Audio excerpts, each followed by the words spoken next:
إن الحمد لله وكفى وسلام على عباده الذين اصطفى وعلى آله وأصحابه الذين هم نجوم الهدى وقادة التقى أما بعد فأعوذ بالله من الشيطان الرجيم بسم الله الرحمن الرحيم وعلم آدم الأسماء كلها صدق اللہ العظیم۔ میرے محترم بزرگ و دوستو، ہمارے یہاں پر ایمانیات کا تذکرہ چل رہا ہے کہ جن چیزوں پر ایمان لانا ضروری ہے انہی میں سے ایک ہے انبیاء کرام علیہم السلام پر ایمان لانا، اور انبیاء کی تعداد احادیث میں 1,24,000 ملتی ہے۔ ان میں سے 315 رسول ہیں، یعنی صاحب شریعت نبی ہے، جن کو کوئی کتاب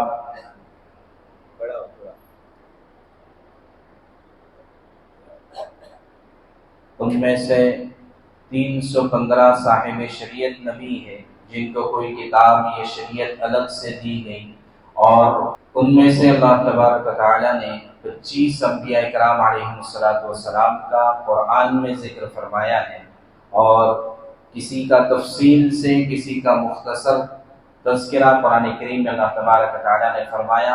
انہی میں سے سب سے پہلے نبی اور سب سے پہلے انسان حضرت آدم علیہ السلام ہے۔ انہی کا تذکرہ چل رہا تھا کہ اللہ تبارک و تعالیٰ نے آدم علیہ السلام کو کیسے پیدا فرمایا تھا۔ تو بات آئی تھی کہ اللہ نے مٹی سے آدم علیہ السلام کو پیدا فرمایا، جس کو قرآن نے کہیں پر تراب کہا، کہیں پر طین کہا، کہیں پر من سلالۃ من طین کہا، من حمأ مسنون کہا، الگ الگ الفاظ قرآن نے اس کے لیے استعمال کیے۔ اس کا تذکرہ اس سے پہلے آ چکا ہے، اور خلاصہ یہ کہ اللہ تبارک و تعالیٰ نے لقد خلقنا الانسان فی احسن تقویم، سب سے زیادہ خوبصورت اور سب سے زیادہ بہترین سانچے میں انسان کو بنایا ہے۔ انسان سے زیادہ خوبصورت دنیا میں اور کوئی مخلوق نہیں ہو سکتی ہے۔ اور پھر اللہ تبارک و تعالیٰ نے صرف ظاہری طور پر خوبصورت نہیں بنایا، بلکہ اندر کا سارا نظام بھی اتنا مرتب، اتنا خوبصورت بنایا ہے کہ ساری دنیا کی سائنس اور ٹیکنالوجی اور سارے ڈاکٹرز اس کے پیچھے حیران اور پریشان ہیں کہ کتنے بہترین طریقے سے اندر اور باہر کا نظام انسان کا بنایا گیا ہے۔ اسی وجہ سے آپ دیکھتے ہیں کہ اگر ان میں سے کسی ایک چیز کا اگر خرابی آ جائے، خدا نخواستہ کسی عضو میں، دل میں یا پھیپھڑوں میں یا اور چیزوں میں، کہ جب کوئی خرابی آ جاتی ہے تو پھر اندازہ ہوتا ہے کہ ساری دنیا مل کر بھی انسان کے دل جیسا دل نہیں بنا سکتی، انسان کے عضو جیسا عضو نہیں بنا سکتی اپنی ساری ٹیکنالوجیوں کے باوجود۔ تو اس سے پتہ چلتا ہے کہ اللہ تبارک و تعالیٰ نے انسان کو بنایا کہ فی احسن تقویم، سب سے خوبصورت سانچے میں، اور اللہ تبارک و تعالیٰ نے اپنے بارے میں فرمایا فتبارک اللہ احسن الخالقین، کہ اللہ تبارک و تعالیٰ سب سے بہترین بنانے والا اور پیدا کرنے والوں میں سب سے بہترین پیدا کرنے والا ہے۔ چنانچہ آج بھی ہم اس کا تجربہ کر سکتے ہیں، انسان نے بھی بہت ساری چیزیں بنائی ہیں، بہت ساری چیزیں جیسے جتنی چیزیں ہم استعمال کرتے ہیں اس طرح کی تمام چیزیں انسانوں کی بنائی ہوئی ہیں، لیکن انسانوں کی بنائی ہوئی چیزیں اور اللہ کی بنائی ہوئی چیز میں کتنا بڑا فرق ہے کہ انسانوں کی بنائی ہوئی چیزوں کے لیے ایک مستقل اس کے پیچھے ریسورسز کی ضرورت پڑتی ہے، اس کے پیچھے مستقل ٹیکنالوجی کی ضرورت پڑتی ہے، اور اللہ کی کیا ٹیکنالوجی ہے کہ ایک مرتبہ انسان پیدا ہو جاتا ہے، پیدا ہونے کے بعد بڑھتا بڑھتا بڑھتا چلا جاتا ہے، وہ عین شباب اور جوانی کو پہنچ جاتا ہے، اور ساری چیزیں خود بخود اس کے اندر بنتی چلی جاتی ہے، جو چیزیں اللہ تبارک و تعالیٰ نے رکھی ہیں۔ تو اسی سے اندازہ ہوتا ہے کہ اللہ نے کہا فتبارک اللہ احسن الخالقین، کہ بہترین بنانے والی ذات اللہ تبارک و تعالیٰ کی ذات ہے۔ اور اس کا اندازہ جو ہے بس ایک تذکرے کے طور پر کہ ہمارے یہاں مدرسے میں ایک روبوٹکس کا ورکشاپ ہوا تھا۔ روبوٹکس مطلب یہی جو خود سے چلنے والی جو مشینیں وغیرہ ہوتی ہیں، تو اس کو کیسے بنایا جاتا ہے، تو بچوں کو سمجھانے کے لیے ایک ورکشاپ تھا۔ اب ایک چھوٹی سی چیز بنانے کے لیے گھنٹوں اس کے پیچھے محنت، اس کے پیچھے صلاحیت، اس کے پیچھے رہبری اور تمام چیزوں کی ضرورت پڑنے کے باوجود بھی کبھی وہ چیز بنتی ہے، کبھی وہ چیز چلتی ہے اور کبھی وہ چیز نہیں بھی چلتی ہے۔ تو اس سے یہ بات سمجھ میں آئی کہ اللہ تبارک و تعالیٰ نے انسان کے اندر جو میکینزم رکھا ہے اور انسان کے اندر جو روبوٹکس رکھا ہے، اس کا ہم اندازہ نہیں کر سکتے ہیں کہ کتنی بڑی چیز اللہ نے بنائی۔ یہ بات اس وجہ سے بھی سمجھنے کی ضرورت ہے کہ اللہ نے ہمیں جو جسم دیا ہے، جو جان دی ہے، یہ اسی وجہ سے شریعت کا نظریہ یہ ہے کہ یہ اللہ نے ہمارے پاس امانت دی ہے۔ اسی وجہ سے ہمارے یہاں پر خودکشی کرنا جائز نہیں ہے، اس لیے کہ یہ جان ہماری نہیں ہے، یہ جسم ہمارا نہیں ہے۔ اور ہر اس چیز سے شریعت نے منع کیا ہے کہ جو جسم کو نقصان دینے والی چیزیں ہوں یا جان کو خطرے میں ڈالنے والی چیزیں ہوں، ان تمام چیزوں سے شریعت نے منع کیا ہے۔ بہرحال بات اصل چل رہی ہے کہ آدم علیہ السلام کو اللہ تبارک و تعالیٰ نے پیدا فرمایا۔ اب پیدا فرمانے کے بعد اس کے بعد کیا ہوا؟ تو اللہ تبارک و تعالیٰ نے انسان کو فضیلت دینی چاہیے۔ تو فضیلت کس بنیاد پر؟ کہ عام طور سے انسان یہ سمجھتا ہے کہ انسان کو فضیلت مل سکتی ہے مال کی بنیاد پر، عہدے کی بنیاد پر اور بڑی بڑی قیمتی چیزیں خریدنے کی بنیاد پر، ہے نا۔ کبھی انسان سمجھتا ہے اچھے کپڑے پہن کر وہ فضیلت والا بڑا آدمی بنے گا، اچھی چیزیں استعمال کر کے بڑا آدمی بنے گا۔ لیکن اللہ نے انسان کو جو بڑا بنایا، کتنا بڑا بنایا؟ فرشتوں پر ان کی فضیلت کو ثابت فرمایا۔ وہ کیسے؟ یہ مادی چیزوں سے اللہ تعالیٰ نے انسان کو بڑا نہیں بنایا، بلکہ فرمایا وَعَلَّمَ آدَمَ الْأَسْمَاءَ كُلَّهَا، کہ آدم علیہ السلام کو تمام اسماء اللہ تبارک و تعالیٰ نے سکھا دیے۔ علم، سکھانا، سکھانے والا کون؟ خود اللہ تبارک و تعالیٰ کی ذات، اللہ نے خود سکھایا۔ اس کو سکھایا آدم ابو البشر، انسانیت میں پہلا انسان، کہ ان کے اندر جو صلاحیتیں تھیں وہی تمام صلاحیتیں ان کی نسلوں میں آگے چل کر آئی ہیں۔ جیسے کہ حدیث پاک کا اس سے پہلے ذکر آیا تھا کہ اللہ تعالیٰ نے آدم علیہ السلام کو جس مادے سے، جس مٹی سے بنایا، تو وہ مٹی زمین کے تمام خطوں سے لی گئی تھی۔ اسی وجہ سے آدم کی نسل میں ہر رنگت کے انسان موجود ہیں۔ تو لہٰذا ایسے ہی جب ظاہری طور پر جو اللہ تعالیٰ نے اس کا اہتمام فرمایا کہ تمام مٹیوں سے ملا کر آدم علیہ السلام کو بنانا ہے، تو ایسے ہی ان کی نسلوں میں جن صلاحیتوں کو رکھنا تھا وہ تمام صلاحیتیں اللہ تبارک و تعالیٰ نے آدم علیہ السلام کے اندر رکھی، اور وہ سب سے بڑی صلاحیت تھی تعلیم کی، سب سے بڑی صلاحیت تھی سیکھنے سکھانے کی، کہ اس کی بنیاد پر اللہ تبارک و تعالیٰ نے انسان کو فضیلت عطا فرمائی۔ ورنہ دیگر مخلوقات ہے، دیگر مخلوقات کے بارے میں آتا ہے کہ ان کے اندر بولنے کی صلاحیت تو ہے، جیسے کہ قرآن میں ذکر ہے حضرت داؤد اور سلیمان علیہ السلام کے بارے میں کہ منطق الطیر، کہ اللہ نے ان کو پرندوں کی بولیاں سکھا دی تھی۔ تو بتایا چلا کہ دیگر مخلوقات میں بولنے کی صلاحیت تو ہے ان کے اپنے انداز میں، لیکن سوچنا، سمجھنا، شعور اور کسی چیز کا ادراک کرنا، کسی نئی چیز کا ایجاد کرنا، یہ تمام چیزیں یعنی تعلیم جسے کہا جاتا ہے، ایجوکیشن کی صلاحیت اللہ نے صرف حضرت انسان کے اندر رکھی، اور پھر حضرت انسان کے اندر رکھ کر اس کو اللہ تبارک و تعالیٰ نے فرشتوں سے افضل قرار دیا۔ جیسے کہ اللہ نے ایک جگہ پر سورہ رحمان میں فرمایا الرحمن علم القرآن خلق الانسان علمہ البیان، اللہ نے انسان کے اندر بیان کی صلاحیت رکھی۔ تو یہ بیان جو ہے، بیان کا مطلب یہ اردو والا ہمارا بیان نہیں کہ جمعہ کا بیان ہو گیا، نہیں، بیان کے اندر یہ تمام چیزیں آ گئی جس میں سیکھنا، سمجھنا، ادراک کرنا، سوچنا، ریسرچ کرنا، ایجاد کرنا، یہ تمام چیزیں اس بیان کے خلاصے میں آ جاتی ہے جو اللہ نے دیگر کسی مخلوق کو نہیں عطا فرمائی۔ اسی وجہ سے اس بات کا بھی ذکر پہلے آ چکا کہ یہ نظریہ غلط ہے کہ انسان کسی اور مخلوق سے بنا ہے، ارتقاء کی شکل میں، ایوولوشن کی شکل میں، یہ تمام نظریات گڑھے ہوئے ہیں، فاسد نظریات ہے۔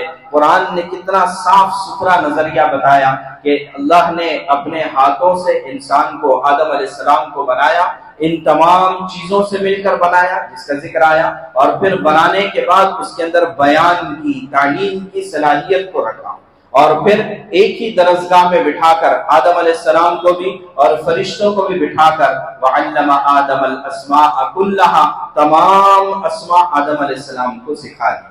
اب ان اسماء سے کیا مراد ہے، اس میں بھی مختلف اقوال ہیں علماء کے، لیکن خلاصہ اس کا یہی ہے، اسماء سے مراد تمام چیزیں جو اس دنیا میں پیدا ہونے والی تھیں، یا تو ان کے نام بتا دیے یا ان کی حقیقت بتا دی، یا یہ کہ جتنے بھی علوم اس دنیا میں پڑھائے جاتے ہیں یہ تمام چیزیں آدم علیہ السلام کو سکھا دی، یا پھر بعض علماء کی تحقیق کے مطابق اس دنیا میں جتنی صنعتیں اور حرفتیں ہیں، جتنے بھی سکلز ہیں، یہ سب اللہ تبارک تعالیٰ نے آدم علیہ السلام کو سکھا دیے۔ اور ایک تفسیر کے مطابق دنیا میں جتنی بھی زبانیں ہیں، الاسماء کلھا ای اللغات، جتنی بھی زبانیں ہیں وہ تمام زبانیں آدم علیہ السلام کو سکھا دی تھی، اور سب کے سب یہ باتیں قرین قیاس ہے۔ جیسے میں نے عرض کیا کہ جتنی صلاحیتیں آدم علیہ السلام کے اندر ہوں گی، وہی تمام صلاحیتیں ان کی نسلوں میں آگے منتشر ہو جائیں گی۔ تو لہٰذا تمام چیزیں اللہ تعالیٰ نے آدم علیہ السلام کو، یہاں تک کہ علماء نے لکھا ہے کہ پیالہ اور چھوٹا پیالہ اور بڑا پیالہ کیا ہوتا ہے، یہ بھی آدم علیہ السلام کو بتا دیا تھا، سکھا دیا۔ اب کیا ہوا، یہ جو تعلیم کا جو سلسلہ چلا، سکھانے کا سلسلہ چلا، یہ ایک ہی جگہ پر آدم علیہ السلام بھی ہے اور فرشتے بھی ہیں۔ اب جو ہے تعلیم کے بعد مرحلہ آتا ہے امتحان کا، کہ جب تک تعلیم کے بعد امتحان نہ ہو اس وقت تک تعلیم کو سرٹیفائی نہیں کیا جا سکتا۔ جیسے دنیا میں بھی ہم دیکھتے ہیں، یہ انسانی فطرت ہے کہ جب جو کچھ اس کو سکھایا جائے اس کا امتحان لینا ضروری ہے۔ اگر امتحان نہیں لیا گیا تو وہ سیکھی سکھائی ہوئی چیز ضائع ہو جاتی ہے۔ تو اس لیے انسانی فطرت کے مطابق دنیا میں بھی تعلیم کا نظام اسی طرح سے ہے کہ پہلے سکھایا جاتا ہے، پھر امتحان لیا جاتا ہے، اور پھر امتحان لینے کے بعد عند الامتحان یکرم الرجل او یہان، کہ امتحان کے بعد یا تو انسان کی عزت بڑھ جاتی ہے یا تو پھر گھٹ جاتی ہے، یعنی یا تو وہ کامیاب ہوتا ہے یا ناکام ہوتا ہے۔ کامیاب ہونے پر انعام دیا جاتا ہے، ناکام ہونے پر سزا دی جاتی ہے۔ اسی سارے پروسیس کو قرآن نے بیان کیا ہے کہ ثم عرضهم على الملائکہ فقال انبئونی باسماء هؤلاء ان کنتم صادقین۔ اب تعلیم کا مرحلہ پورا ہونے کے بعد اللہ تعالیٰ نے امتحان شروع فرمایا، تو فرشتوں سے سب سے پہلے سوال کیا کہ یہ تمام چیزیں جو بتائی گئی ہیں، یہ انبئونی باسماء هؤلاء، یہ تمام باتیں مجھے سنا دو، بتا دو، یا امتحان دے دو اگر تم سچے ہو۔ کیوں سچے ہو؟ اس لیے کہ انہوں نے ایک سوال کیا تھا کہ اے باری تعالیٰ، آپ ایسی مخلوق پیدا کرنا چاہتے ہیں جو زمین میں فساد مچائے گی، خون بہائے گی۔ تو اللہ تبارک تعالیٰ نے اس کے دو جواب دیے تھے۔ ایک جواب تو تھا انی اعلم ما لا تعلمون، جو میں جانتا ہوں تم نہیں جانتے لہذا خاموش رہو۔ اور دوسرا جواب یہ پریکٹیکل تھا کہ فرشتوں سے کہا کہ تم بتاؤ جو کچھ ابھی سکھایا گیا۔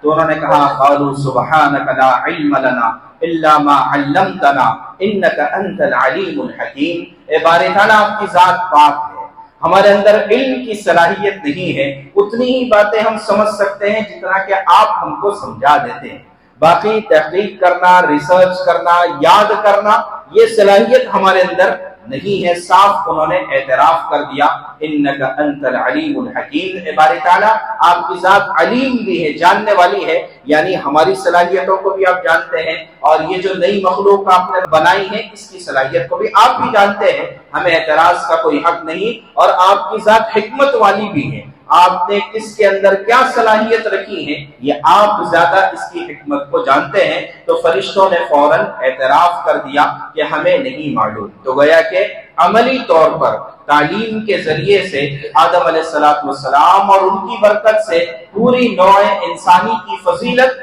فرشتوں پر ثابت ہوگی۔ اگرچہ فرشتے معصوم ہیں، اگرچہ فرشتے گناہ نہیں کرتے، اگرچہ وہ نورانی مخلوق ہے، نور سے پیدا کیے گئے، لیکن بہرحال اللہ نے ان کے بارے میں نہیں کہا کہ ہم نے ان کو فضیلت دی، بلکہ آدم علیہ السلام اور ان کی نسل کے بارے میں فرمایا وَلَقَدْ كَرَّمْنَا بَنِي آدم، کہ ہم نے آدم کی نسل کو مکرم باعزت بنایا ہے۔ اسی سے ہمیں تعلیم کی اہمیت پتہ چلتی ہے کہ کہ اللہ تبارک و تعالی تعلیم کے ذریعے سے جیسے فرشتوں پر فضیلت عطا فرمائی تھی انسانوں کی، ایسے ہی انسانوں میں اللہ جو فضیلت عطا فرماتے ہیں وہ تعلیم اور ایجوکیشن کی بنیاد پر عطا فرماتے ہیں۔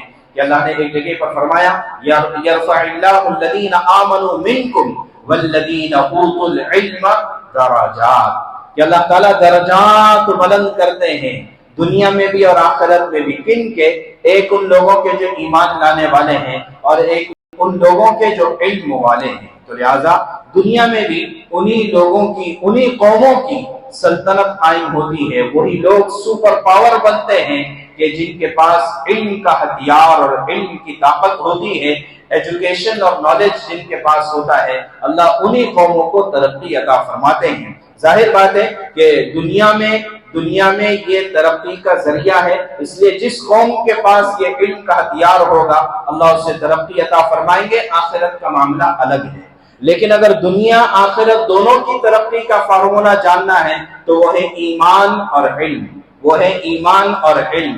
کہ ایمان جس قوم کے پاس ہوگا اور علم جس قوم کے پاس ہوگا وہ دنیا میں بھی کامیاب ہے، آخرت میں بھی کامیاب ہے۔ اس وقت جتنی قومیں سپر پاور بنی ہوئی ہیں ان کے پاس بظاہر علم کی طاقت ہے، ایمان کی طاقت نہیں ہے۔ اور اللہ کا کرنا یہ کہ جن کے پاس ایمان کی طاقت ہے، افسوس یہ کہ وہ علم کے معاملے میں کمزور ہی نہیں بلکہ بے خبر سمجھے جاتے ہیں کہ دنیا کہاں پر ہے اور ہم اور ہماری قوم، ہم اور ہماری نسل یہ کہاں پر ہے۔ ہمیں خود اپنے گریبان میں جھانک کر دیکھنے کی ضرورت ہے کہ ہم نے جو ہے علم کو کتنا ضروری سمجھا ہے اور اپنی نسلوں کو تعلیم دینے کے لیے ہم کیا قربانیاں دیتے ہیں اور ہم اس کے لیے کیا کوششیں کرتے ہیں، یہ ہمیں خود جھانک کر دیکھنے کی ضرورت ہے۔ اور پھر یہ بات ہمارے یہاں اس سے پہلے آ چکی ہے کہ علم سے مراد کیا ہے۔ علم سے مراد دین اور دنیا دونوں چیزیں ہیں، ایک طرفہ علم نہیں بلکہ دونوں طرح کا علم حاصل کرنا یہ علم نافع کہلاتا ہے۔ تو بہرحال آدم علیہ السلام کے اس قصے کے ذریعے سے سب سے بڑی بات تو سمجھ میں آتی ہے وہ ہے علم کی اہمیت اور فضیلت۔ بہرحال اب جو ہے یہاں یہ ہو گیا کہ آدم علیہ السلام امتحان میں 100% کامیاب ہو گئے، اور فرشتوں کو ہم ناکام نہیں کہہ سکتے بلکہ انہوں نے اعتراف کر دیا کہ ہمارے اندر اس امتحان کے دینے کی قابلیت ہی نہیں۔ بھائی جو ہے ناکام وہ ہوتا ہے جو اپنے آپ کو امتحان کے دینے کے قابل اور کیپیبل سمجھا جاتا ہے۔ جب فرشتوں نے کہہ دیا ہمارے اندر صلاحیت ہی نہیں تو بظاہر ہم فرشتوں کو ناکام نہیں کہیں گے، لیکن آدم علیہ السلام کامیاب ضرور ہوئے۔ اب اس کامیابی کے بعد اللہ کی طرف سے انعام ہوا۔ کیا انعام ہوا؟ کہ اللہ تبارک و تعالیٰ نے فرمایا یا آدم اسکن انت وزوجک الجنہ، کہ آدم اب اس انعام کے طور پر تمہیں جنت میں داخلہ دیا جاتا ہے۔ چنانچہ آدم علیہ السلام کو جنت میں داخلہ دیا گیا، یہ ایک انعام تھا۔ اس سے پہلے دوسرا انعام یہ تھا کہ اللہ تبارک و تعالیٰ نے تمام فرشتوں سے کہ جو کہ بظاہر اس امتحان کے قابل نہیں تھے اور آدم علیہ السلام اس امتحان میں کامیاب ہوئے تھے، تو فرمایا وَإِذْ قُلْنَا لِلْمَلَائِكَةِ اسْجُدُوا لِآدَمَ فَسَجَدُوا إِلَّا إِبْلِيسَ، کہ فرشتوں سے کہا، سب سے کہا، جتنے وہاں پر حاضرین تھے سب سے کہا کہ آدم کو سجدہ کرو۔ چنانچہ یہ آدم علیہ السلام کا اکرام تھا۔ اب تمام فرشتوں نے سجدہ کیا الا ابلیس، سوائے ابلیس کے۔ اب تمام فرشتوں نے سجدہ کیا تو یہ سجدہ کیسا تھا؟ اصل بات یہ ہے کہ اللہ کا حکم تھا اس لیے سجدہ کیا۔ ظاہر ہے کہ اصل سجدہ کرنے کے قابل ذات اگر کوئی ہے تو وہ اللہ تبارک تعالیٰ کی ذات ہے۔ اللہ کے علاوہ کسی کے سامنے جھکنا جائز نہیں ہے، حرام ہے۔ لیکن فرشتوں نے آدم علیہ السلام کو جو سجدہ کیا یا تو وہ سجدہ اکرام اور تعظیم کا تھا، یا بعض علماء کی رائے یہ ہے کہ وہ سجدہ بطور قبلے کے تھا۔ اصل تو حکم اللہ کا پورا کرنا تھا اور آدم علیہ السلام کو بظاہر قبلہ مقرر کیا تھا۔ جیسے ہم بیت اللہ کے سامنے جب جاتے ہیں اور وہاں پر بیت اللہ کے سامنے سجدہ کرتے ہیں، بظاہر بیت اللہ کے بالکل بنیادوں کے پاس سجدہ کرتے ہیں، لیکن کسی کے ذہن و خیال میں نہیں آتا کہ ہم بیت اللہ کو جھک رہے ہیں، بلکہ بیت اللہ ایک علامت اور ایک قبلے کے طور پر ہوتا ہے۔ ایسے آدم علیہ السلام کو ایک علامت قرار دیا، اصل تو اللہ کا حکم تھا۔ تو بہرحال اللہ کے حکم پر تمام فرشتوں نے سجدہ کیا الا ابلیس، سوائے ابلیس کے، شیطان کے۔ شیطان اس کا نام بعد میں پڑا، اس وقت میں اس کا نام عزازیل تھا، اور اس کے بارے میں قرآن نے تو صاف کہا کان من الجن ففسق عن امر ربہ، کہ یہ جنات میں سے تھا، یہ فرشتوں میں سے نہیں تھا، یہ جنات میں سے تھا، لیکن ان جنات میں سے تھا جو عبادتیں کیا کرتے تھے، جیسے فرشتے عبادت کرتے تھے تو لہٰذا یہ بھی اتنی عبادت کرتا تھا کہ بعض علماء کی رائے یہ ہے کہ یہ فرشتوں میں بھی افضل سمجھا جاتا تھا، بڑا سمجھا جاتا تھا، اس لیے کہ اتنی زیادہ اس نے عبادتیں کر رکھی تھی۔ لیکن ہوا کیا؟ ہوا یہی کہ اصل یہ تھا کہ اللہ کے حکم کو کون مانتا ہے، تو فرشتوں نے تو مان لیا، لیکن عزازیل نے ماننے سے انکار کر دیا اور کہا کہ میں سجدہ نہیں کروں گا۔ تو اللہ تبارک و تعالیٰ نے قرآن کریم میں اس کا ذکر کیا ہے کہ ما منعک ان تسجد لما خلقت بیدی، کس بات نے تجھے روکا کہ تو آدم کو سجدہ کرنے سے، کس نے روکا تجھے جبکہ آدم کو میں نے اپنے ہاتھوں سے بنایا ہے۔ اس کا بھی ذکر پہلے آ چکا ہے کہ ہاتھ سے کیا مراد ہے۔ تو بہرحال تو اللہ تبارک و تعالیٰ نے ابلیس سے سوال کیا کیوں سجدہ نہیں کر رہا، تو وہاں پر اس نے اپنی عقل لڑائی کہ حکم کے آگے عقل لڑانا یہ ابلیس کا کام ہے، شیطان کا کام ہے کہ عبادت میں عقل نہیں چلتی ہے۔ مثال کے طور پر ظہر کی 4 رکعت ہم پڑھتے ہیں لیکن جمعہ کی 2 رکعت کیوں؟ اس لیے کہ اللہ کا حکم ہے۔ بھئی ظہر کی نماز میں ہم زور سے قرات نہیں کرتے لیکن جمعہ کی نماز میں کرتے ہیں، کیوں؟ اللہ کا حکم ہے۔ تو عبادت میں عقل نہیں ہے، عبادت میں حکم کو پورا کر دینا ہے۔ تو فرشتوں نے حکم پورا کیا اور اس ابلیس نے یہاں پر عقل لڑائی، اسی وجہ سے کہا جاتا ہے اول من قاس ابلیس، سب سے پہلا غلط جگہ پر عقل لگانے کا کام یہ ابلیس نے کیا۔ اور بعض روایتوں کے مطابق یہ کہ سب سے پہلا گناہ جو ہوا وہ حسد کا گناہ ہوا، کہ ابلیس کو، شیطان کو آدم علیہ السلام سے حسد ہوا تھا اور اس حسد کی بنیاد پر اس نے سجدہ کرنے سے انکار کیا اور اس نے کہا انا خیر من خلقتنی من نار وخلقتہ من طین، کہ میں اس لیے سجدہ نہیں کر رہا ہوں کہ ایک تو نافرمانی کی اور نافرمانی کرنے پر اصرار کیا اور اس اصرار پر ہٹ دھرمی کی اور دلیل پیش کی کہ میں اس لیے سجدہ نہیں کر رہا ہوں کہ میں اس سے بہتر ہوں۔ کیوں؟ اس لیے کہ مجھے آگ سے بنایا گیا اور اسے مٹی سے بنایا گیا، اس وجہ سے آگ اوپر جاتی ہے، مٹی کے اندر کشش ہوتی ہے تو اس وجہ سے یہ نیچے جاتی ہے، تو اس لیے اوپر جانے والا افضل ہے اور نیچے جانے والا کمتر ہے۔ یہ گویا کہ اس نے ایسی ناقص دلیل وہ بھی اللہ کے سامنے پیش کی، تو ظاہر ہے تو پھر جو ہے اس کی وجہ سے کیا ہوا کہ اللہ تبارک تعالیٰ نے اس کو فخرج منہا مدعوما مدحورا، کہ اللہ تبارک تعالیٰ فرمایا کہ یہاں سے اب نکل جاؤ، کہ جب کوئی نافرمانی کرتا ہے تو پھر جو ہے اس کو سزا بھی دینا یہ فطرت کا تقاضا ہے۔ تو اس لیے شیطان نے نافرمانی کی تو اس وجہ سے کہا کہ نکل جا۔ کہاں تک کہ نکل جا؟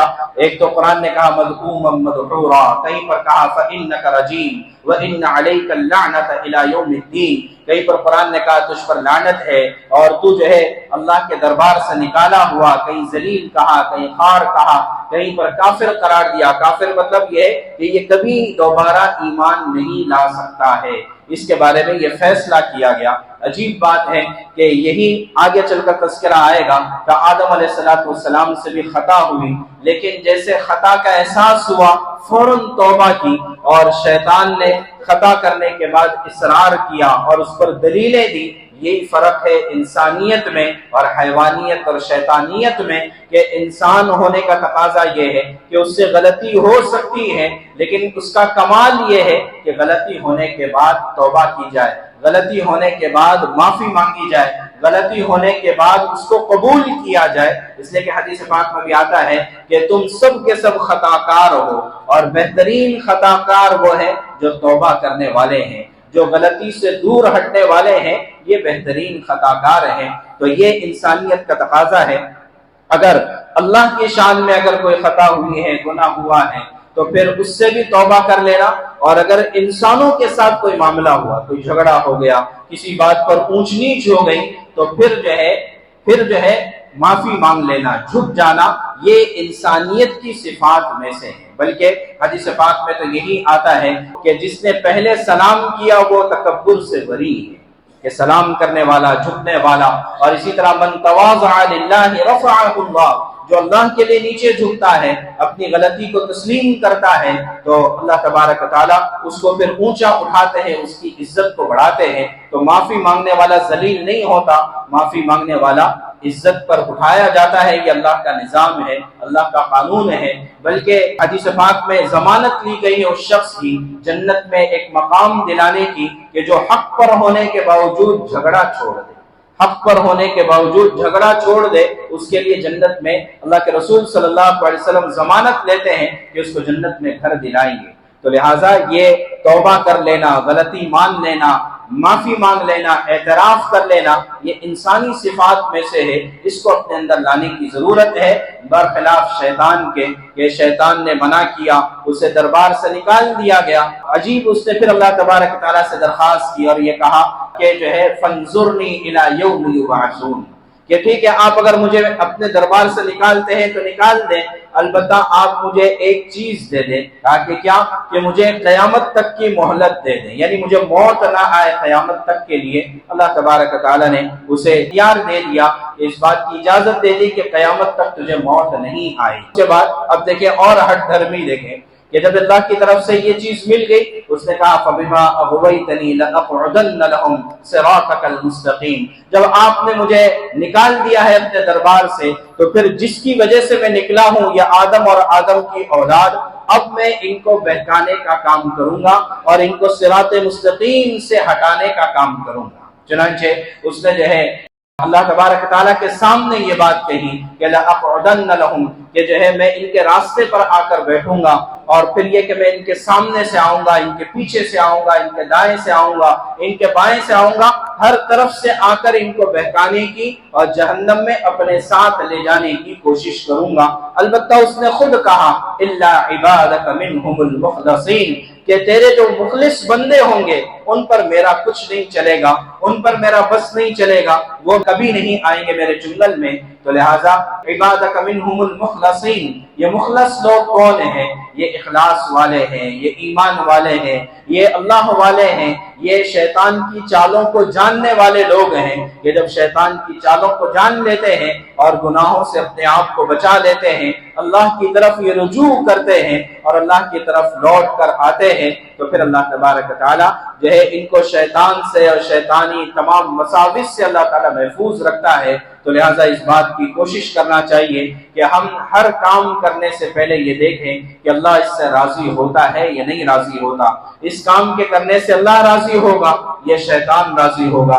اس کام کے کرنے سے میرے لیے جنت کا راستہ آسان ہوگا یا جہنم میں جانے کا فیصلہ ہوگا؟ اس بات کو ہمیشہ سوچنا چاہیے کہ اگر انسان نے اس بات کو سوچ لیا تو ظاہر ہے کہ وہ کامیاب ہے، وہ اپنے باپ آدم علیہ السلام کے نقش قدم پر ہے۔ اور اگر اس نے نافرمانی والا راستہ اختیار کیا تو بظاہر گناہوں میں لذت محسوس ہوتی ہے، لیکن لذت تھوڑی دیر کی ہوتی ہے، گناہ ہمیشہ باقی رہ جاتا ہے۔ اور جو ہے بظاہر عبادت میں اور طاعات میں ایک طرح کی تکلیف محسوس ہوتی ہے، لیکن یہ تکلیف بھی تھوڑی دیر کی ہوتی ہے، لیکن ہمیشہ ہمیشہ کی راحت اللہ تبارک تعالیٰ نے اس میں رکھی ہے۔ تو اللہ کرے کہ ہمارے لیے یہ زندگی کا سب سے بڑا امتحان ہے کہ ہم زندگی کیسی گزارتے ہیں، کہ اللہ تبارک تعالیٰ کے احکامات کو پورا کرنے میں گزارتے ہیں یا شیطان کو راضی کرنے میں گزارتے ہیں۔ ہر ایک آدمی اپنے بارے میں اس کا فیصلہ کرے، اپنے بول چال میں، اپنے رہن سہن میں، اپنے کاروبار میں، اپنے معاملات میں، اپنے معاشرت میں، اپنے گھر والوں کے ساتھ سلوک میں، اپنے رشتہ داروں کے ساتھ برتاؤ میں، اپنے والدین کے حقوق میں، ہر چیز میں اس بات کو دیکھے کہ میں اس سے اللہ کو راضی کرنے والا ہوں یا شیطان کو خوش کرنے والا ہوں۔ اللہ تبارک تعالی ہمارے اندر وہ صلاحیت، وہ تمیز عطا فرمائے کہ جس کے ذریعے سے ہم حق اور باطل میں فرق کر سکیں، سچائی اور برائی کا ہم فیصلہ کر سکیں، اور اللہ تبارک تعالی ہمیں آخری وقت تک صراط مستقیم پر گامزن فرمائے اور جو ہے ہدایت پر قائم رکھیں، ہر طرح کی ضلالت اور گمراہی سے اللہ تبارک تعالی ہماری اور تمام امت مسلمہ کی اور قیامت تک آنے والی ہماری نسلوں کی حفاظت فرمائے۔ وآخر دعوانا الحمدللہ۔